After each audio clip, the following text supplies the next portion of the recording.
ทำปลาแดกตอนลาวแท้แซ่บสะอาดคงครัวคนลาวตอนนี้เฮากะจับไปขี่เพื่อพยักท่านผู้ชมตามลำแม่น้ำซ่องสิไปเก็บเอาภาพบรรยากาศงามๆเลยเบิ่งเด้อนี่เราจะไปเป็นหมู่คณะเป็นทีมเลยขี่รถคันนี้ไปขี่อยู่ปูนต้นน้ำแล้วก็ค่ะปล่อยลงมาท่านผู้ชมตอนนี้เฮากะมาอยู่ที่จุดปล่อยเรือก็ขี่รถออกจากตัวเมืองมาประมาณ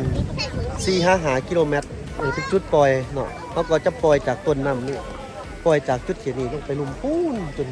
สุดเขตทางยังก่อบนจุดขึ้นเรือประมาณนั้นแต่ประสบการณ์จุดขึ้นคนมาเที่ยวหลายนี่เข้ามาเป็นทีมหมู่คณะเนาะเขาก็มาเขาก็ปล่อยออกเป็นสุดไปแต่ว่าอากาศตอนนี้อุณหภูมิอยู่ที่17 องศาที่วังเวียงมันเขาแจเพิ่นเลยเอาดีกว่าขึ้นเลยดิลูกไปตำ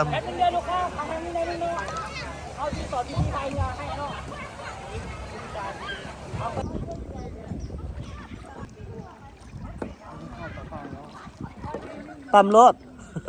อนุญาตให้ตำ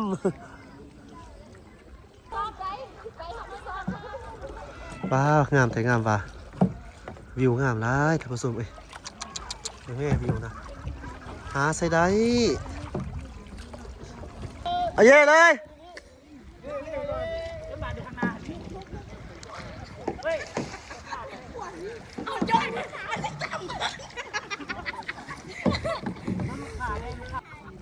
โอเค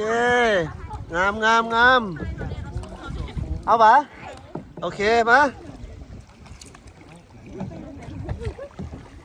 ต่างอิงใช่ไหมเหมือนมีต่างอิง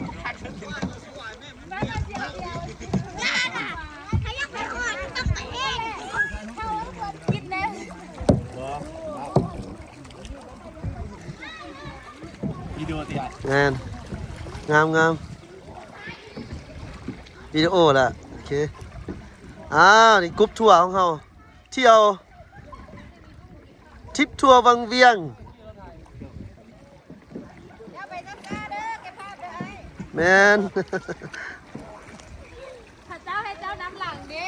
มาให้ไปอ้าวนี่มันอยู่เลยตาไปเป็นอยู่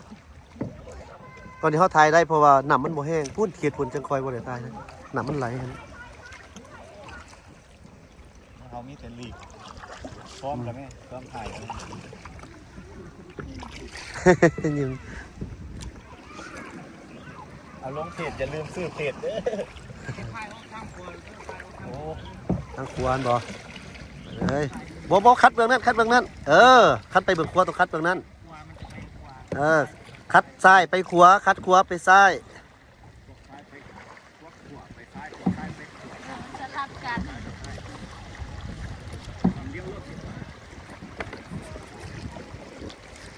ค่อยน้ำมันไหลแห้งค่อย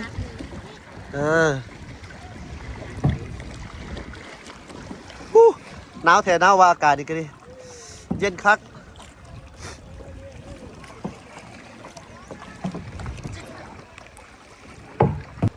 เจ้าส่วนใหญ่ก็สิเน้นบรรยากาศแบบสดๆให้เบิ่งเด้อมันจะเข้ากับบรรยากาศอยู่งามไปรถเอาเบิ่งหลังครั้งแรกประกบขึ้นไปได้การอย่างวันนี้นะแม่เอกสารเอาเข้ามาใกล้วันนี้งามสุดนี่นะ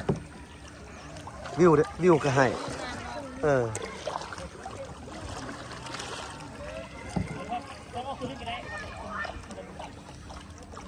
มวนบอสิ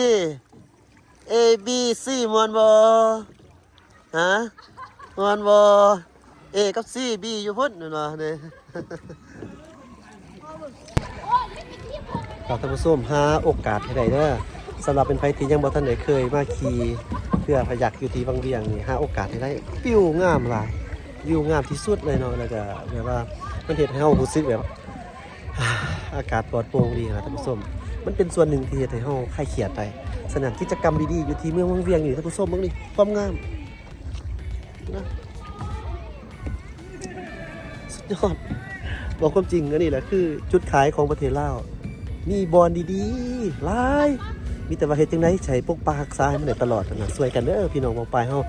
สิ่งเสียเตื้อขี้เหงื่อทุกอย่างจะสิทิ่มลงน้ำจะทิ่มสะทิ่มทรายเด้อรักษาช่วยกันอันนี้คือทรัพย์สมบัติของเฮาแท้ๆ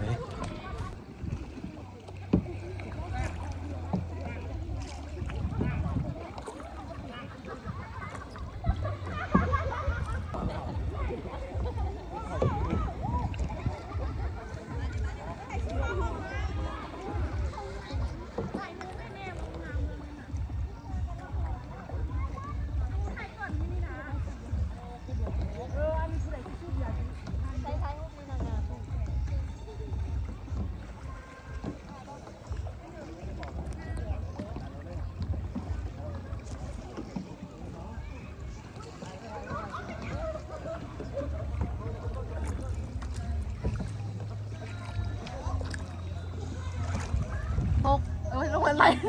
ไหลเลยโอ้ยจับมือเอาไว้ลงไปหรอก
เดี๋ยวให้เดี๋ยวนำเขานูนนั่งโลกับอาจจะพิมพ์ แล้วเวลาเข้าไปเขาก็จะมีไกด์นำเที่ยวนะมีไกด์นำขี่เรือไปยังจุดใดที่แบบว่าบอนมันที่ว่ามันเป็นแก้งที่ค่อนข้างว่าเป็นตะยานนิดนึงขนาดเพิ่นก็จะมีวิธีแนะนำบอกเอาเนาะประมาณนั้นบ่ว่าเป็นตะยานจักหน่อยดอกท่านผู้ชมเฮามาขี่ สามเมื่อเข้ามาเลยเนาะ เด้อ เมื่อลิลลี่ไม่ได้ทำจะเข้านู่นนี่มันไม่เข้าได้นั่นได้ขนาดคือไปอีหยังกันหวนเลยตุ๊กนะ เออ ไปเหือน้ำพรแล้วเด้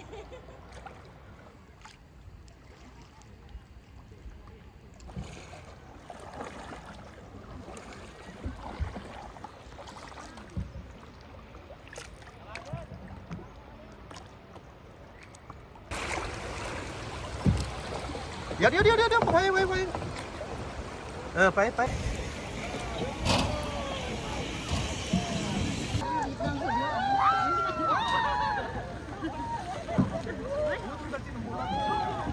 อ้าวยก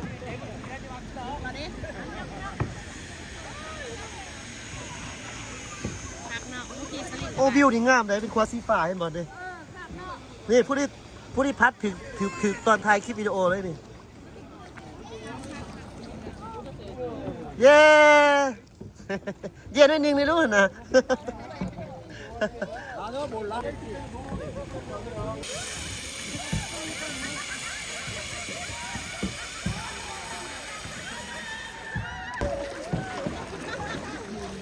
นักท่องเที่ยวจากเกาหลี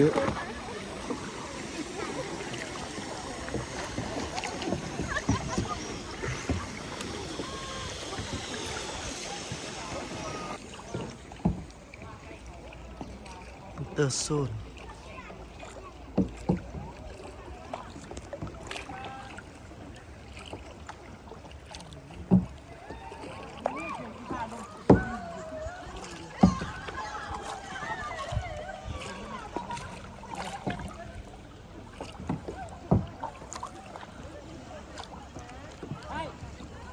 มาเลยเนาะมา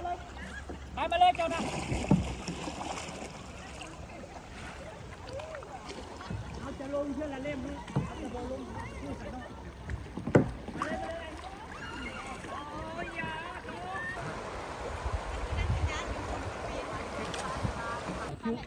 วันนี้น่ะมันบนอยู่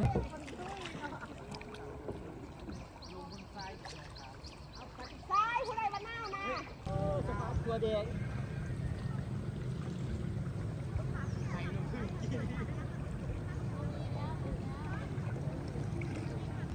สบายดี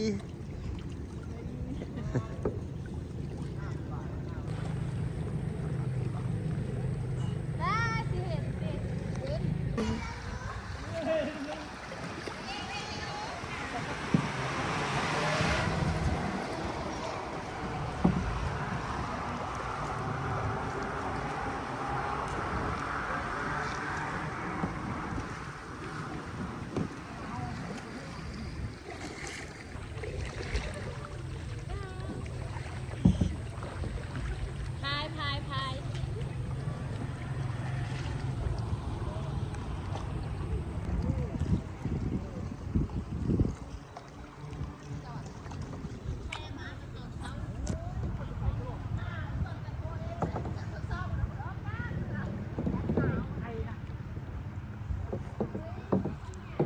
ราคาปะ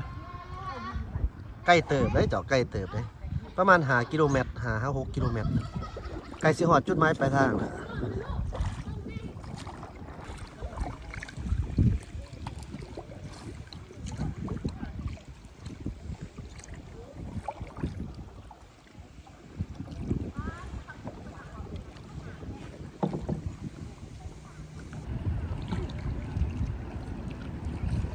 วินเนอร์ขับเป็นเลยเด้พายเป็นเลยเด้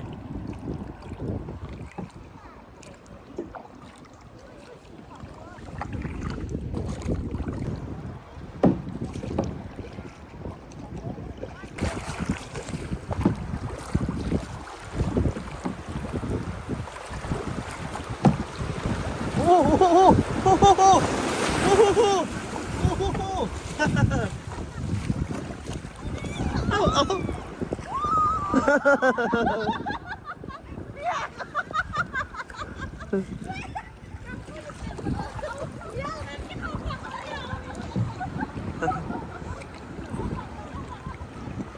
มันเป็นแล้วนำไปเลยเนาะเป็นแล้วนำ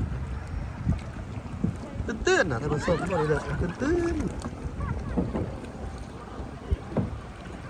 ไม่ค่อยคัดตามแล้วนำ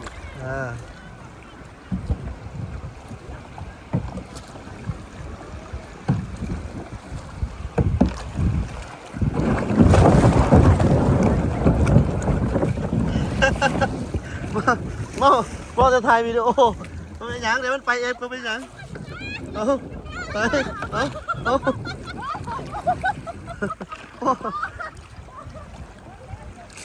มันเป็นก้อนหินตื่นยังไงนี่มันเป็นหยังเนาะมันก้อนหินตื่น ไปร่มกับไปร่มพายเดียวไปตามไปหินเลย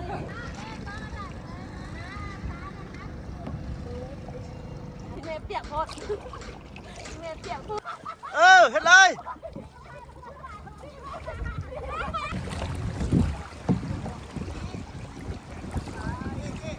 ยกเลย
เอาปวดเหี่ยวแล้วเนาะ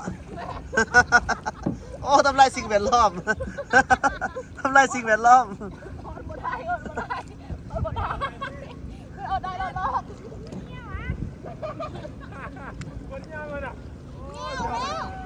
ปวดแล้วเหนียวแล้ว สมพรนำขึ้นสนอก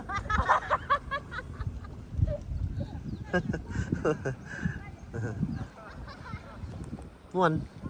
พี่น้องเฮาท่านผู้ชมม่วนพัทยานี่ม่วนนะหอดจุดหมายปลายทางแล้วท่านผู้ชมนี่คือจุดที่กำหนดในการจอดเรือ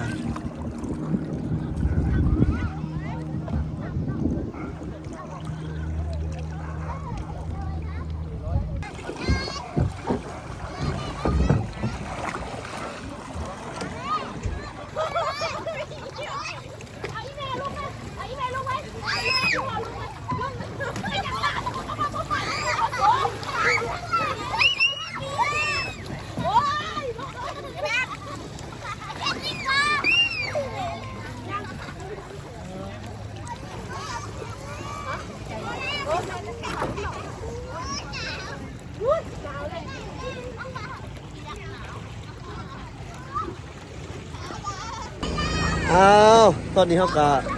มาหอดจุดหมายปลายทางจุดเกียรตินี้นับตั้งแต่ต้นในการปล่อยเรือมาจนมาหอดนี่ก็5 กิโลเมตรประมาณ5 กิโลเมตรผมสุกมาหอดจุดเกียรตินี้มันไกลกับเซ็นเตอร์เนาะไกลกับมันอยู่ในตัวเมืองฉะนั้นก็เป็นจุดที่แล้วจอดเรือพยักตัวนี้ถือว่าในการขี่เรือพยักในการลองเรือในครั้งนี้รู้สึกม่วนหลายแต่บ่ส้มในการเฮารู้สึกได้ว่ามีการเปลี่ยนแปลงหลายอย่างแต่ธรรมศาสตร์ยังคงอุดมสมบูรณ์หลายบ่มีการเปลี่ยนแปลงดีท่านผู้ชมอากาศนี่ก็ดีมีโอกาสลองมาเที่ยวมาชมให้ได้เด้อท่านผู้ชมเพื่อว่ามันจะเป็นการที่แบบว่าเฮ็ดให้จิตใจเฮามันก็ค่อนข้างแบบเบิกบานขึ้นประมาณนั้นนะลองเบิ่งเนาะเที่ยวเมืองลาวสุขใจปลอดภัยเนาะเชิญมาเที่ยวเมืองลาว Welcome to visit Laos Year 2024ขอบใจสำหรับการรับชมสบายดี